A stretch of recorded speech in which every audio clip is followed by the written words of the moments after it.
जय श्री कृष्ण। राधे राधे दोस्तों आज मैं आप लोगों को लड्डू गोपाल की एक नटखट प्यारी सी अद्भुत और बिल्कुल सत्य लीला कथा सुनाऊंगी।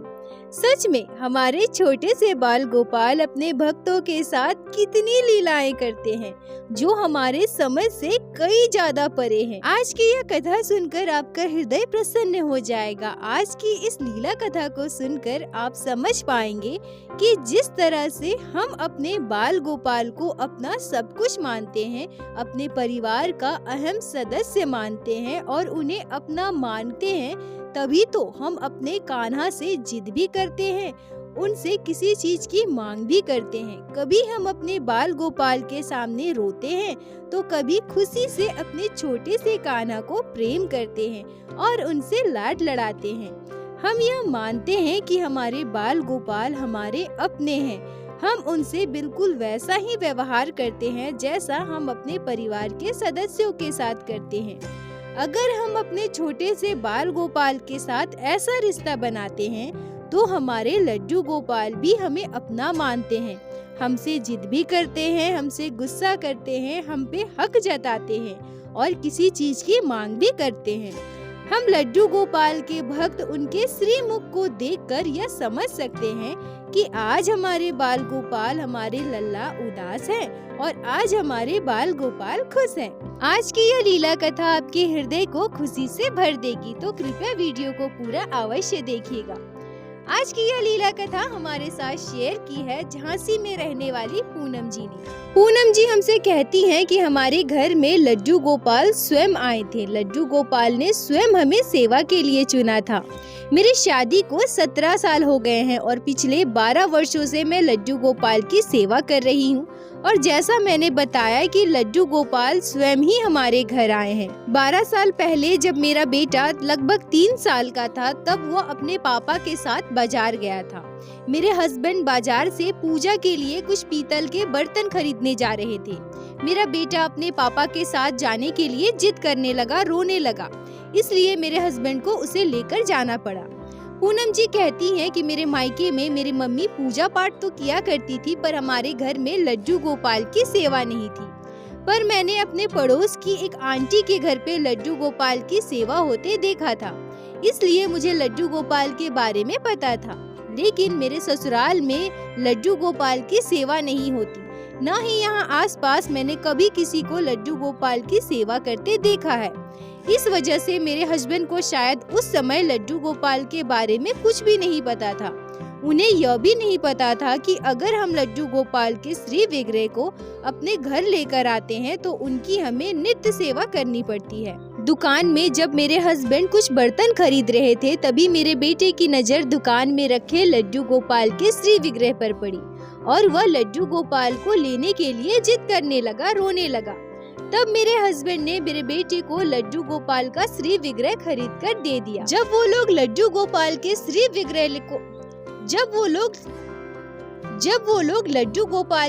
विग्रह को लेकर घर आए और मैं जब लड्डू गोपाल को देखी तो देखकर चौंक गई। अन्य लोगों की तरह उस समय मुझे भी यही लगता था कि लड्डू गोपाल की सेवा करना बहुत कठिन होता है, मैं कैसे कर पाऊंगी। इसलिए उस दिन तो मैं बहुत ही डर गई थी। मैं सोचने लगी कि अब तो लड्डू गोपाल हमारे घर आ गए हैं, अब तो हमें उनकी सेवा करनी ही पड़ेगी। मैं और मेरी सासू माँ दोनों बहुत परेशान हो गए थे। मेरी सासू माँ ने तो मेरे हस्बैंड को डांटा भी कि बिना जाने तुम लड्डू गोपाल को घर क्यों लेकर आए हो। पहले हमने सोचा कि लड्डू गोपाल को मंदिर में दान दे देते हैं, फिर पता नहीं कैसे, शायद यह लड्डू गोपाल का ही चमत्कार होगा जो उन्होंने हमें सद्बुद्धि दी और हमारे मन में यह विचार आया, जब भगवान स्वयं हमारे घर आए हैं और हमसे सेवा लेना चाहते हैं तो हमें उनकी सेवा जरूर करनी चाहिए। और उसी दिन से हमारे घर में लड्डू गोपाल की सेवा प्रारंभ हो गई। पूनम जी कहती हैं कि पहले तो मैं लड्डू गोपाल की सेवा यह सोचकर करती थी कि लड्डू गोपाल हमारे घर आ ही गए हैं तो मुझे इनकी सेवा करनी ही पड़ेगी। पर कुछ दिनों के बाद धीरे धीरे लड्डू गोपाल के लिए मेरे मन में इतनी ज्यादा श्रद्धा भक्ति आ गई कि अब मैं 2 दिनों के लिए भी कहीं बाहर जाती हूँ तो लड्डू गोपाल के लिए मेरा मन व्याकुल हो जाता है। बार बार मन में यह चिंता आती है कि मेरे छोटे से बाल गोपाल घर में क्या कर रहे होंगे। मम्मी जी ने उन्हें भोग तो लगाया होगा ना। मेरे छोटे से बाल गोपाल मेरे बिना तो खाते भी नहीं हैं। पता नहीं क्या कर रहे होंगे। मैं लड्डू गोपाल का अपने ऊपर बहुत बड़ा उपकार मानती हूँ, जो उन्होंने मेरे मन में अपने लिए इतनी श्रद्धा भक्ति जगाई, इतना प्रेम जगाया। धीरे धीरे मेरे हस्बैंड, मेरे सासू माँ, मेरे ससुर जी सभी लड्डू गोपाल से बहुत प्रेम करने लगे। हमें ऐसा लग रहा था जैसे लड्डू गोपाल बस कुछ महीनों से नहीं, वर्षों से हमारे साथ हो। हम वेजिटेरियन थे, हमारे घर में कभी भी नॉनवेज नहीं बनता था, पर मेरे ससुर जी और मेरे हस्बैंड बाहर नॉनवेज खाया करते थे। पर लड्डू गोपाल की ऐसी कृपा हुई कि लड्डू गोपाल के हमारे घर आने के कुछ महीनों के बाद से ही दोनों का नॉनवेज खाना छूट गया। मेरे हस्बैंड और मेरे ससुर जी बताते हैं कि अब उनका मन करता ही नहीं है नॉनवेज खाने को। कुछ ही महीनों में लड्डू गोपाल हमारे सबसे अपने बन गए। मेरी सासू माँ, मेरे ससुर जी, मेरे हस्बैंड सभी लड्डू गोपाल से बहुत ज्यादा प्रेम और उनकी श्रद्धा भक्ति करने लगे। मैं और मेरी सासू माँ मिलकर लड्डू गोपाल की सेवा करते थे। उनके लिए सुंदर सुंदर पोशाक भी घर पे ही बनाते थे। इसी बीच में दोबारा प्रेग्नेंट हुई और मैंने एक और पुत्र को जन्म दिया। हमारा परिवार पूरा हो चुका था। हमारे परिवार में लड्डू गोपाल की कृपा से सभी बहुत खुश थे। मेरे परिवार को देखकर मेरे आस पड़ोस और हमारे रिश्तेदार सब यही बोलते थे कि बहुत कम समय में तुम लोग भगवान श्री कृष्ण के भक्त बन चुके हो। तुम्हारे घर पे लड्डू गोपाल की सेवा भी बहुत अच्छे से और प्यार से होती है। पूनम जी कहती हैं कि लड्डू गोपाल के आने के बाद हमारे घर में हर चीज में बरकत होने लगी। हमारे कारोबार में लाभ हुआ, कारोबार में वृद्धि हुई। मेरे दूसरे बेटे का जन्म हुआ, हमारा नया घर बना। 2.5 से 3 सालों के बीच हमारे जीवन में कई स्तरों में सुधार हुआ और यह सब बस मेरे लड्डू गोपाल की वजह से ही हुआ है।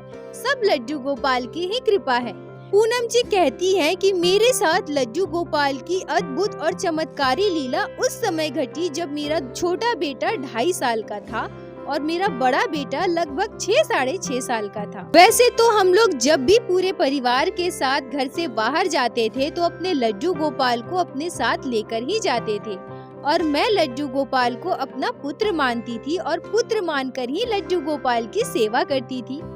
मई का मौसम था। मेरे ननद के घर में शादी थी। क्योंकि हम शादी में किसी और के घर लड्डू गोपाल को लेकर जाएं, यह हमें अच्छा नहीं लग रहा था।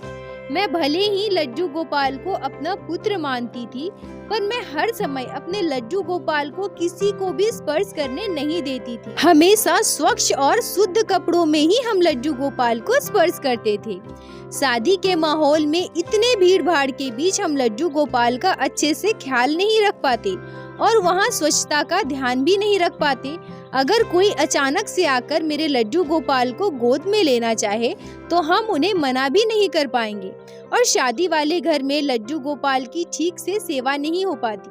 और मेरे 2 छोटे छोटे बच्चे भी थे। गर्मी का मौसम है, छोटे बच्चे को शादी में ले जाने से दिक्कत होगा। यह सब सोचकर मैं शादी में नहीं गई। और हमारा अपना व्यापार था तो उसके लिए भी मेरे हस्बैंड को घर में ही रुकना पड़ा, वो भी नहीं जा पाए। मेरे सासू माँ और मेरी ससुर जी शादी में चले गए। शादी में जाने से पहले मेरी सासू माँ ने मुझे हर एक बात बहुत अच्छे से समझा दिया।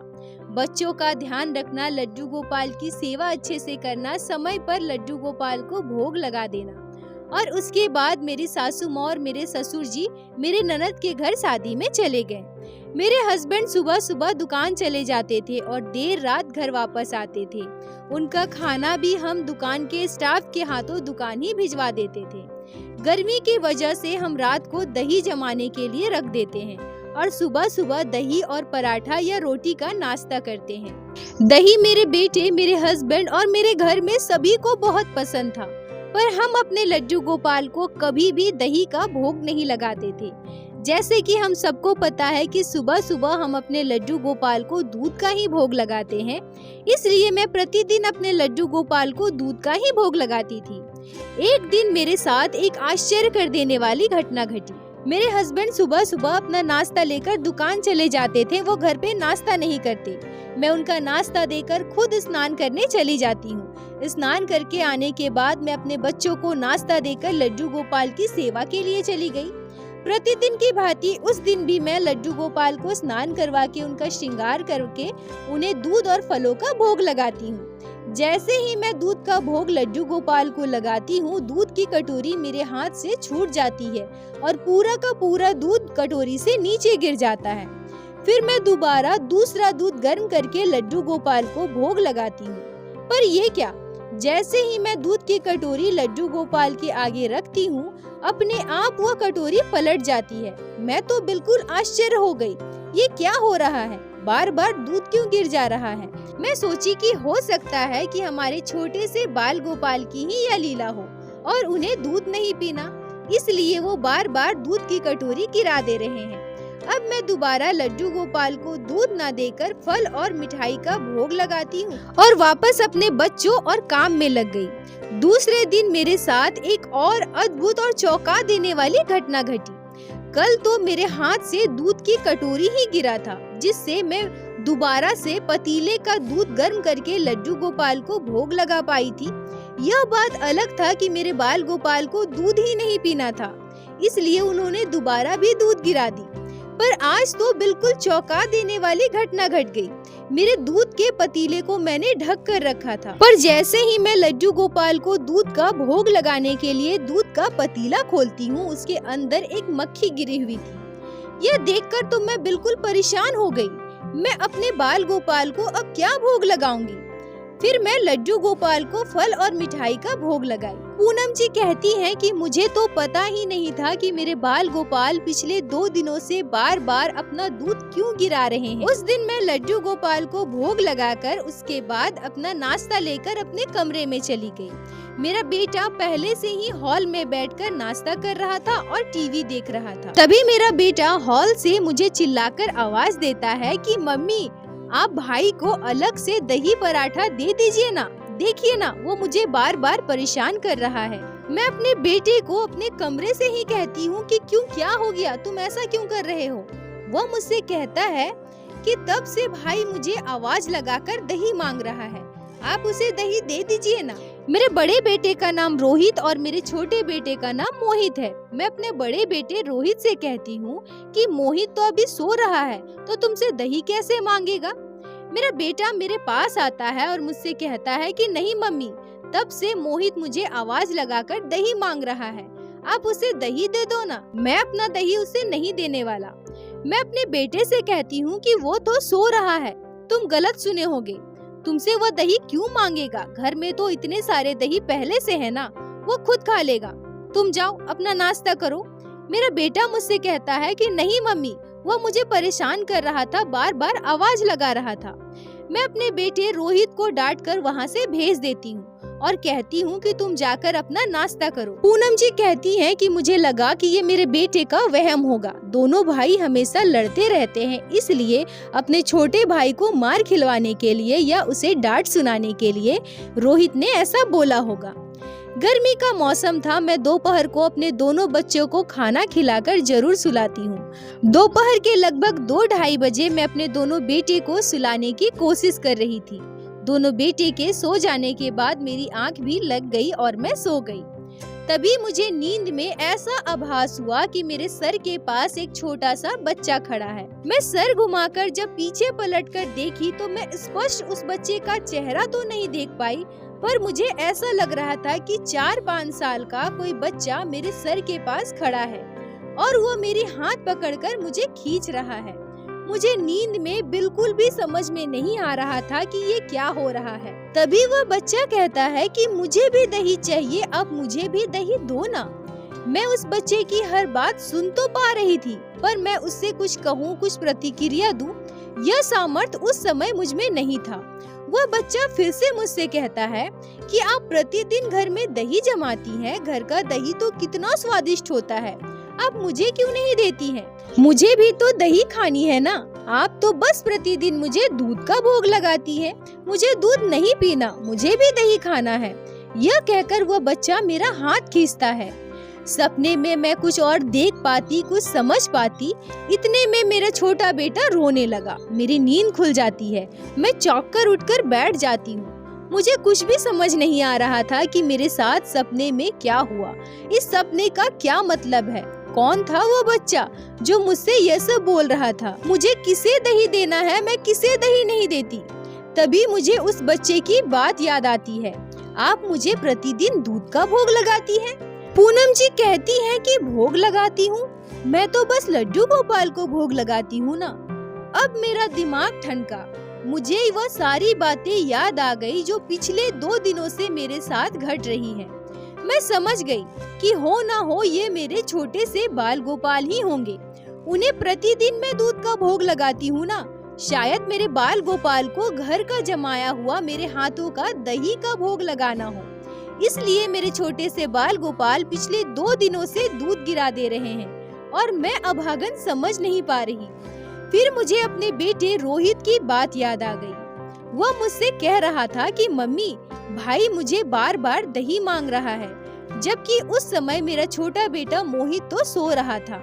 हो ना हो वो मेरे छोटे से बाल गोपाल ही होंगे जो मेरे बेटे से दही मांग रहे होंगे।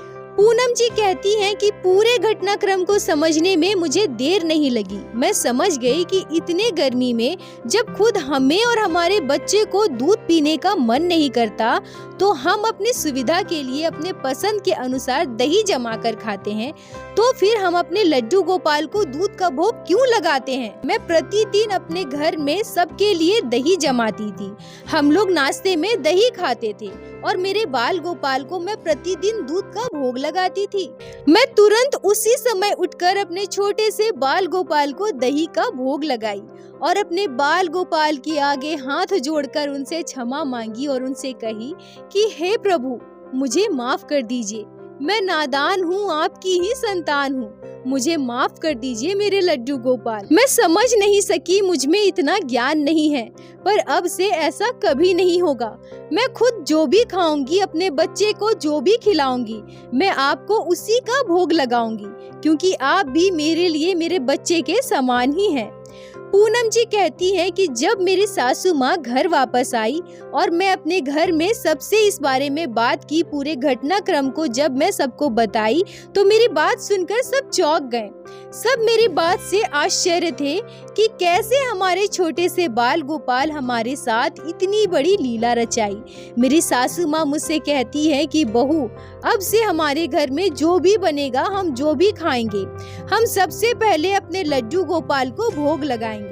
जरूरी नहीं कि हम अपने बाल गोपाल को अगर दूध का भोग लगाते हैं तो हमेशा दूध का ही भोग लगाएं। एक चीज खा खाकर जैसे हम उब जाते हैं, हमारे बच्चे उब जाते हैं, बिल्कुल वैसे ही हमारे छोटे से बाल गोपाल भी तो है ना, उन्हें भी हमें बदल बदल कर चीजों का भोग लगाना चाहिए। अगर हम दूध के बदले किसी दिन चाय पीते हैं, लस्सी पीते हैं, दही खाते हैं, तो हमें वही भोग अपने लड्डू गोपाल को भी लगाना चाहिए। उस दिन से हमारे घर में लड्डू गोपाल की हर एक जरूरत का बहुत ही अच्छे से ख्याल रखा जाता है। पूनम जी कहती हैं कि लड्डू गोपाल का आशीर्वाद मेरे परिवार पे है और मैं हमारे छोटे से बाल गोपाल से यही प्रार्थना करूंगी कि हमेशा अपना ऐसा ही आशीर्वाद मेरे परिवार पर बनाए रखे। पूनम जी, आपका बहुत बहुत धन्यवाद जो आपने लड्डू गोपाल की यह अद्भुत लीला कथा हमारे साथ शेयर की, जिसको मैं हमारे चैनल के माध्यम से बाकी सारे भक्तों तक पहुंचा सकी। अपना प्यार और साथ ऐसे ही बनाए रखे। बोलो बाके बिहारी लाल की जय, लड्डू गोपाल की जय, जय जय श्री राधे। दोस्तों, यदि आप लोगों को आज की यह लीला कथा अच्छी लगी हो, आपके हृदय को स्पर्श की हो, तो कृपया वीडियो को लाइक करके अपने दोस्तों के साथ शेयर अवश्य करें, जिससे बाकी भक्त भी लड्डू गोपाल की इस अद्भुत लीला कथा को श्रवण कर सके। और हमारे चैनल को सब्सक्राइब करें, जिससे प्रतिदिन आप लोग हमारे चैनल पे श्री बाके बिहारी श्री लड्डू गोपाल की लीला कथा सुन सके। दोस्तों, यदि आपके जीवन में घटी हो कोई भी चमत्कारी घटना या लड्डू गोपाल ने कभी भी की हो कोई भी लीला जिसे आप हमारे साथ शेयर करना चाहते हैं, तो कृपया हमें इंस्टाग्राम पे मैसेज करें। हम आपसे कांटेक्ट करेंगे और आपकी उस लीला कथा को हमारे चैनल पे बाकी सारे भक्तों के साथ शेयर अवश्य करेंगे। लड्डू गोपाल की कृपा आप पर और आपके पूरे परिवार पर बनी रहे। राधे राधे दोस्तों।